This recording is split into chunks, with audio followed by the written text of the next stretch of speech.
Hi, I'm Rianne Daly from the 45, and today I'm joined by Phoebe Green. Hi, Phoebe, how are Hi, you? I'm good, thank you. How are you? Good, thank you. It's been almost a week since you released your new album, Lucky Me. How's Yes, it been so far?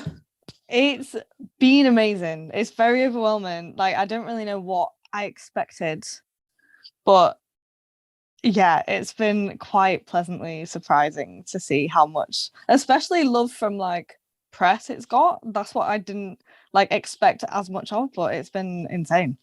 Yeah, you were talking before, kind of like in the run up to it, about how scared you are because it is quite personal. It has a lot of like your deepest thoughts and feelings on it. Mhm. Has it been as scary as you expected it to be?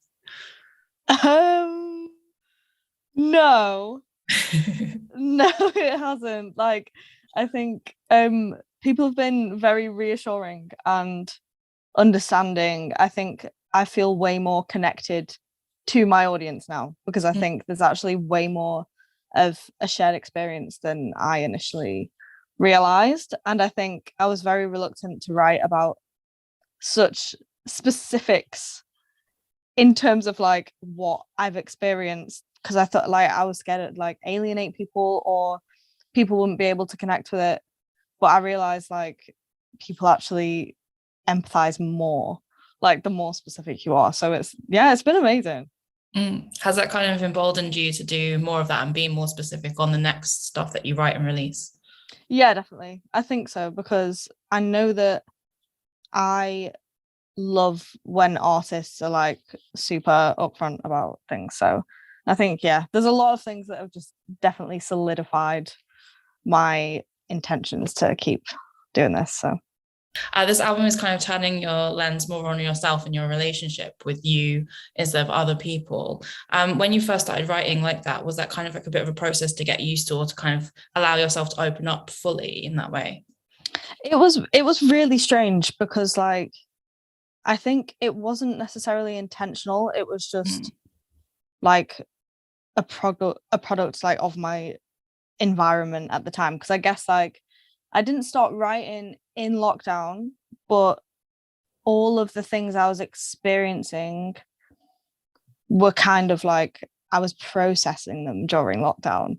Um, and then when I was free, that's when I actually started like dissecting these experiences and actually wanting to vocalize them. But I think that because I was in like such an isolation, and so was everyone, um, that I wasn't really thinking about interacting with people or the Mm. way I was perceiving my relationships at all because there didn't seem to be any. Like I felt so detached from everyone that that wasn't the material I was kind of naturally creating. So yeah, I think I just ended up writing about everything that was on my mind that was super internal. So Mm.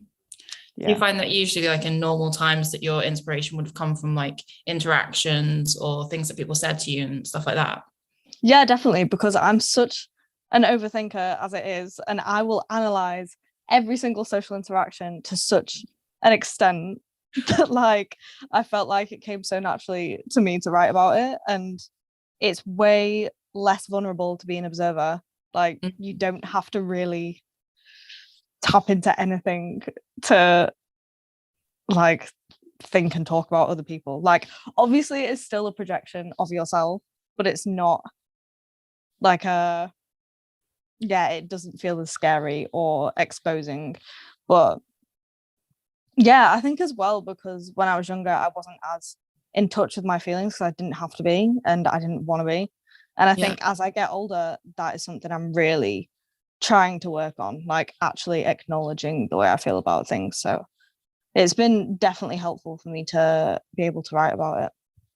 Yeah, I was going to say the album kind of feels like a journey of like learning how to open up and learning how to embrace emotion.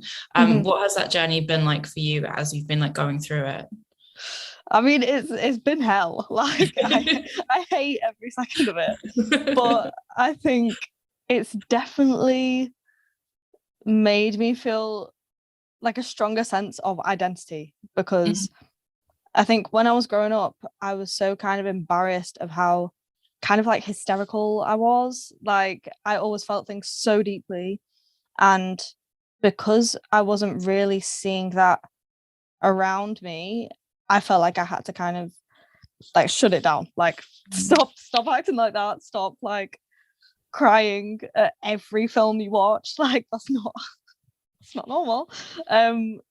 So yeah, I really kind of tried to numb my emotions for such a long time, even though I didn't realize that's why people were drawn to me, because like I could express things in ways that like a lot of people struggle to. But then yeah, I just went completely the other way, never acknowledged my feelings, never expressed them. And yeah, just focused my attention onto other people so that I didn't have to deal with anything that was going on with me. And then yeah, I think whilst I've been really trying to just focus on my emotions and tolerate them more than anything else, like it's become such a part of my identity again to like just be a big feeler. I'm a Scorpio, like it's so in my nature. Yeah, Can't deny it. no. Do you feel kind of more proud now to embrace that side of you and kind of just be like, yeah, this is who I am? I think so. Like I still find it really challenging to be vulnerable. I think like I find it easier to, it's such a weird thing to say, but like it seems so much more normal to express emotion when it's like about something external, or like I think because especially with like mental illness as a whole, like it's so easy to invalidate it because like you feel crazy, obviously.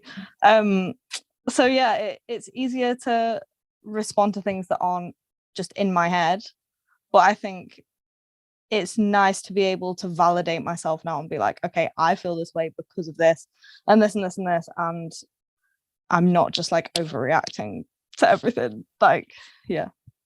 Has sharing these songs and kind of seeing the reaction to it and people saying, you know, maybe they feel a similar way, kind of made you feel less alone in your own feelings and your own mental health journey?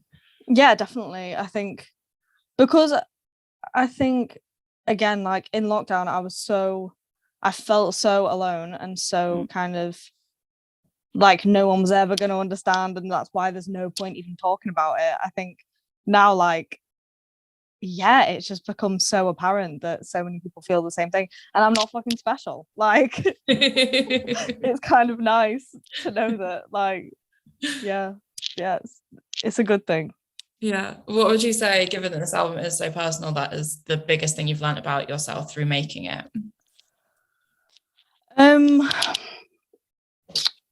Probably that like no matter how unbearable my emotions feel, it makes me like a better person to myself and to other people if I acknowledge them and process them in a healthy way, rather than bottling them up for other people's convenience and then just like exploding. And I think like especially with these songs, like I don't even know if it was intentional at the time, but the track listing is very much like each song is almost peeling back a layer until I'm just like completely vulnerable and open with everything.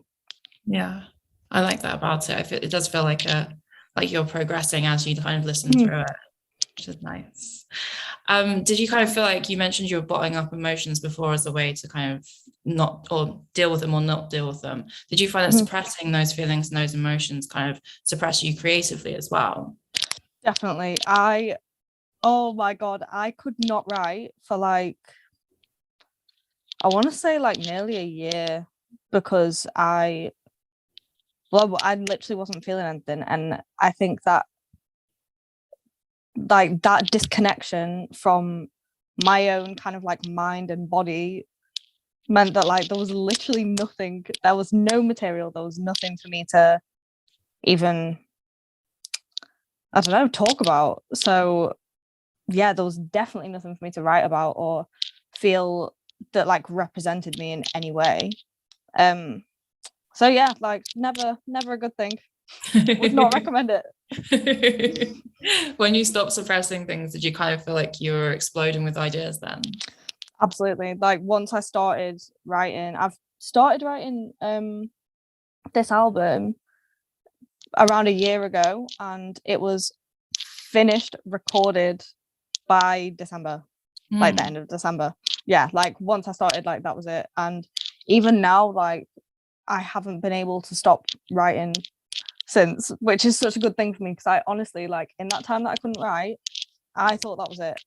I genuinely convinced myself like it is over. I'm never going to feel again. I don't want to feel again, and I can't continue being a musician if that's the case. Well, I'm glad that you managed to find a way out of that then. Me too. Very dramatic. Like this should be a TV show. Very depressing one. On this album, you deal with things like guilt and fear and trauma, but you also kind of balance it with this very self-aware thing of like knowing where you're privileged, that you are privileged and that you have that position in society. Why was it important for you to kind of acknowledge that privilege on this album? I think because like it's so tricky to kind of navigate feeling bad like in your own head and validate your own emotions when circumstantially, like, why the fuck would I have a problem? Like, what is that?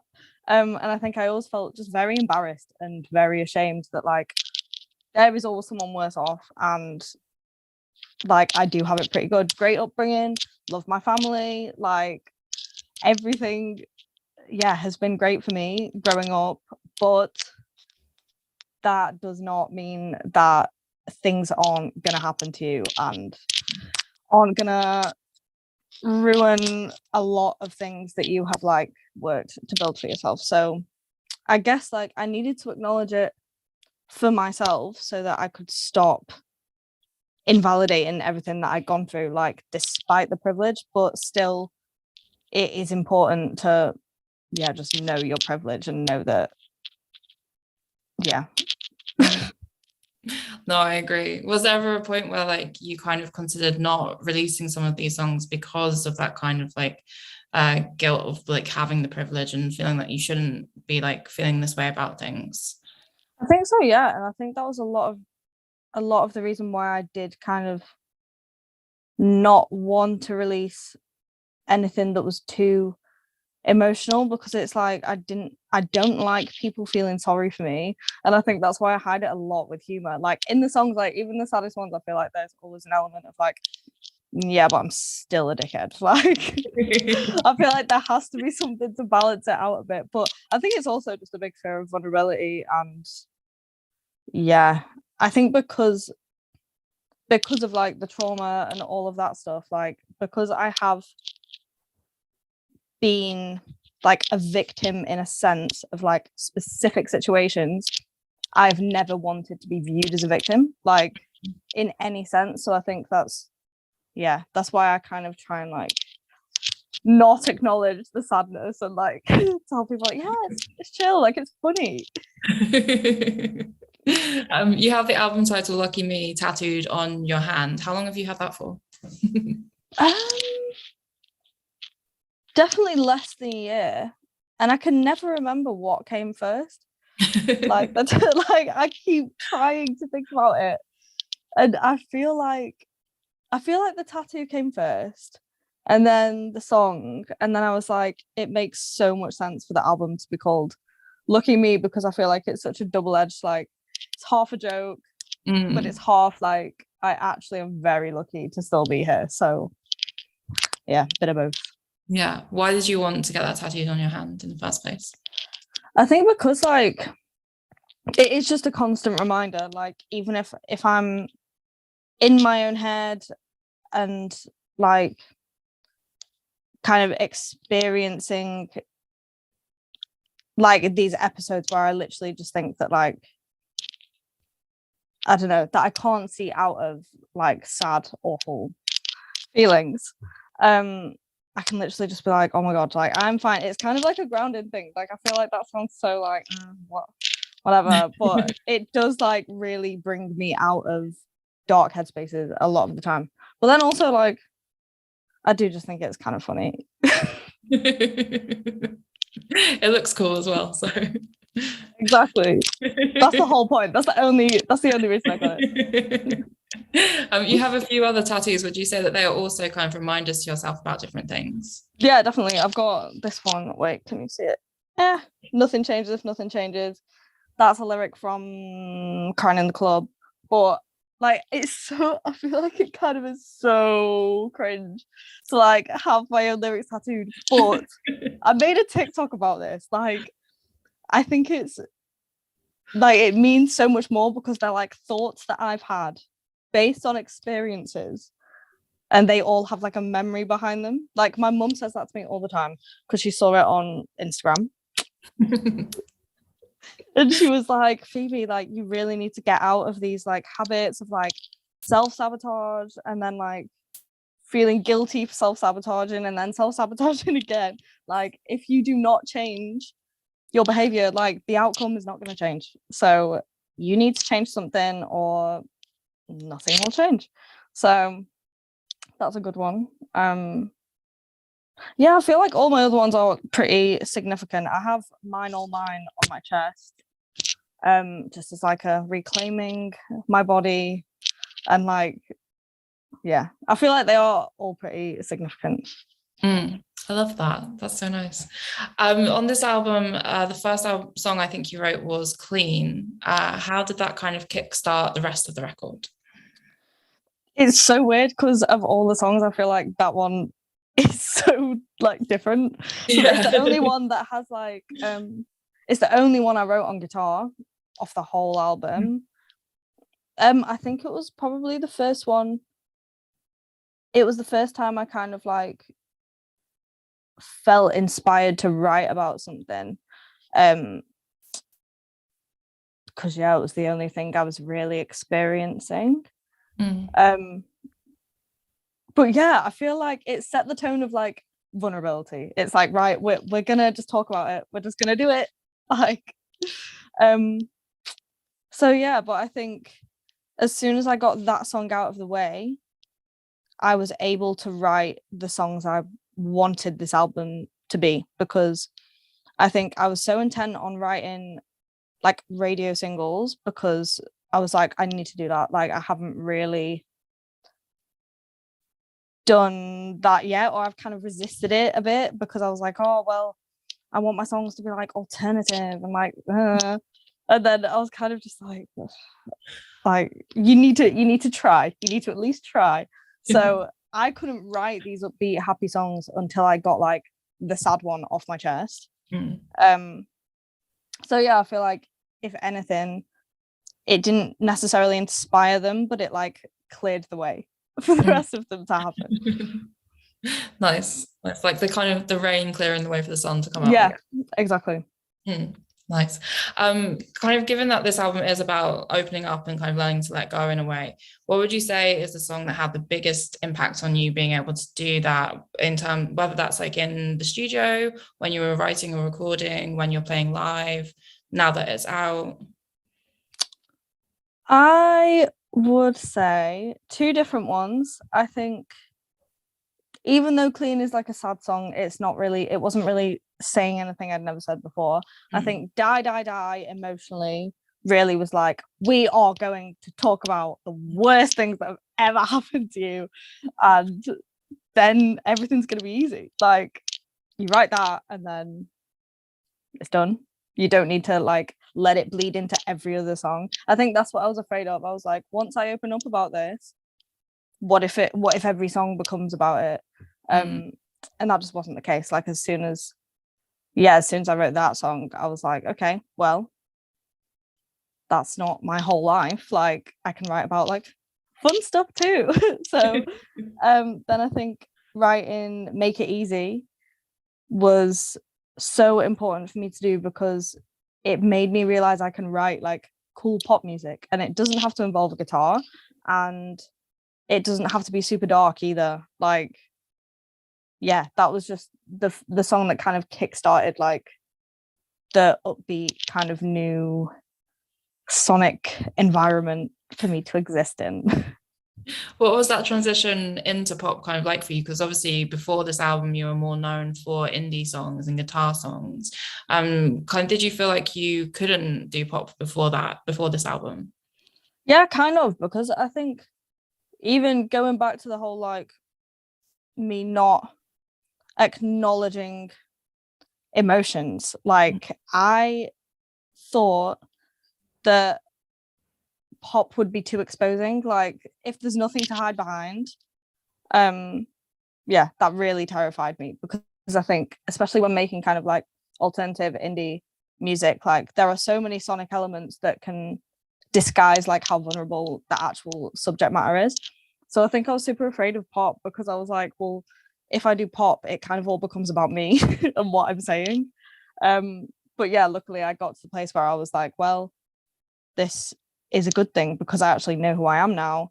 I know how to express myself. So the music really like emphasizes and complements that rather than like conceals it. Mm. Was there kind of an element of other people's attitudes to pop music as well, kind of making you hesitate about doing more of that sound? Yeah, I think so because I mean, as much as I love every single one of the indie bands I'm friends with, like that was very much what I was surrounded by, and everyone doing pretty alternative like indie or like post-punk, or just straight up punk. And I was kind of like, oh, I just wanna like not hear a guitar for a while. Like you're all great, but so yeah, it was kind of intimidating because I was like, what if no one comes to my gigs? Like, what if none of my friends like my music? But they've all literally been like, this is what you were meant to do. Like, this suits you so well and it's so good. And just because it's different to what other people are doing doesn't make it like bad. Mm. Or even if it's, I've learned this as well. Like, I've really learned to acknowledge that if someone doesn't like something, it doesn't mean it's bad. Like, it is such a taste thing, and that's fine. Like, yeah, if you don't like something, it doesn't mean that they're doing something wrong. It's just preference. Yes, exactly. Music is subjective. Exactly. Who would you say are the pop artists that you look up to the most at the moment? Oh, very good question. I think, I mean, it's hard because I don't even want to. I was gonna say I don't want to pigeonhole anyone in pop music, but it's like pop music is probably the broadest genre. I think most recently Muna. Honestly, they just write the most perfect pop songs that are still vulnerable, still really cool, and yeah, are just really fun. And I think that really made me feel able to embrace it and not be like, not find it cringy. Like Mm. that's such a non-cringe band. Like, yeah. But obviously there are so many. But my head always blanks whenever anyone asks me this. That's fair. I was going to say there's kind of shades of Caroline Polachek and Charlie XCX Yeah, yes, album. yes, yes. Yeah. Of course. Absolutely. I love Caroline and like well, I love both of them. And I love how um auto tune on a vocal can make it sound like an instrument. And Mm. I needed to do that on this album. I was like, yeah, especially on like Break My Heart and Make It Easy. I think they're the main two. Um, yeah, I just love having like a crazy tuned vocal line that yeah just becomes an instrument in itself. Like it sounds so good. So Yeah, yeah, mixes definitely it inspired. up. Mhm. Nice. You also toured with Self Esteem earlier this year. What did you kind of take away from that experience on being on tour with her? So many things. So many things. I think being so unapologetically yourself is so terrifying.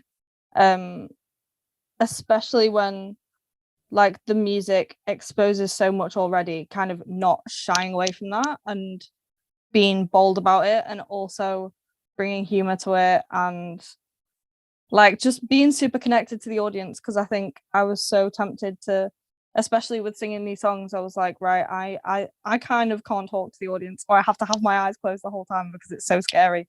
but like Rebecca is so fucking on it. Like it's just so good. But even like the band as a whole, like it was so inspiring to see people love each other so much and still be so professional. And yeah, it was just such an incredible tour. Like me and my whole band were just watching them every single night. Like, wow, insane. You have your big headline tour coming up later this year. Yeah. How are you feeling about that first then? So scared. I'm so scared. Like, yeah, I think probably the most scared I've ever been for anything. Like more so than releasing the album. Just kind of because I'm so sensitive, it's like seeing people's reactions in real time in my face is so scary to me. But also, like, I know that that's probably going to be one of the most rewarding things ever. But yeah, I'm just scared because I think the level of responsibility a headline tour brings is something I've never experienced before. Like it's my thing. Like that's so scary. And also, like, sorry, yeah, I changed so much, and I'm scared I'm gonna make all these like aesthetic decisions or just any decision, and then it'll get to it and I'll be like, I fucking hate this. But it'll be fine. Hopefully not. Mm-hmm. What can people expect from it then? What are you kind of planning at the moment for the tour? I definitely am taking a lot of time on trying to figure out support acts because I want there to be like a lot of representation. I don't want it to be like the same gig everyone has been to a million times. Yeah, I just want it to be a really interesting lineup that like will appeal to like different tastes but also have a consistency. Yeah, that's something I'm thinking about a lot and probably spending way too much time thinking about, but I want it to be really special. What else? I think like I want the set to be a bit theatrical, but that I'm like, I do not have millions and millions of pounds. Like, I can't go crazy with this, but I just want the orange inflatable chair to be involved. That's on like all of the press images. I need that chair. I need it. It's my comfort chair. You're gonna have a little sit down on stage if things get a bit too much. Yeah, I'll need it. Nice. Well, I hope the tour goes well. Thank you so much for talking to me. Thank you. Thanks for having me. Enjoy the rest of your day. You too. Bye. Bye.